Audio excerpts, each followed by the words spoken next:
Hi guys, আবার চলে এলাম একটা নতুন ভিডিও নিয়ে ব্ল্যাক টু হোয়াইট চ্যানেলে। তোমাদের স্বাগত জানাই। আজকে একটা দুর্গা মন্দিরের ভেতর বসে আছি। আজকে দুর্গা মন্দিরটা তোমাদের বাইরে থেকে একবার দেখায়, দাঁড়াও। এই যে পুরো দুর্গা মন্দিরটা বাইরে থেকে তোমাদের দেখালাম। এবার আবার ভেতরে ঢুকে যাই, দিয়ে তোমাদের দেখায় মাটি।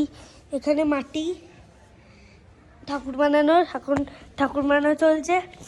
আর এই যে মা দুর্গার ইয়েটা তোমাদের দেখাই, এই যে দেখো,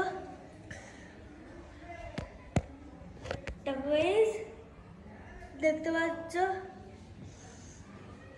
গেটটা বন্ধ আছে, তাই ভালো করে দেখাতে পারলাম না।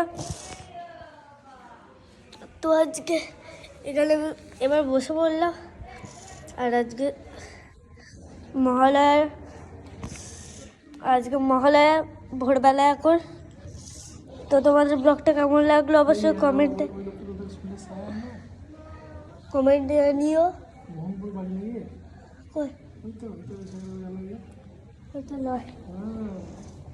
তো তোমাদের কেমন লাগলো?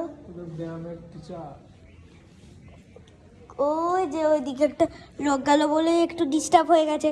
আর যদি ব্লগটা ভালো লাগে তাহলে অবশ্যই একটা লাইক, সাবস্ক্রাইব, শেয়ার, কমেন্ট করে দিও। আর যদি আমার সর্দি লেগেছে তাই বলছি, আর যদি ভালো না লাগে তা অবশ্যই ডিসলাইক করে দিও। আমার খুব জ্বর হচ্ছিল এ কদিন, তাই ভিডিও ছাড়তে পারিনি। এবার ছেড়ে দেবো, ব্লগটা করলাম, এবার ছেড়ে দিচ্ছি, এক্ষুনি ছেড়ে দেবো।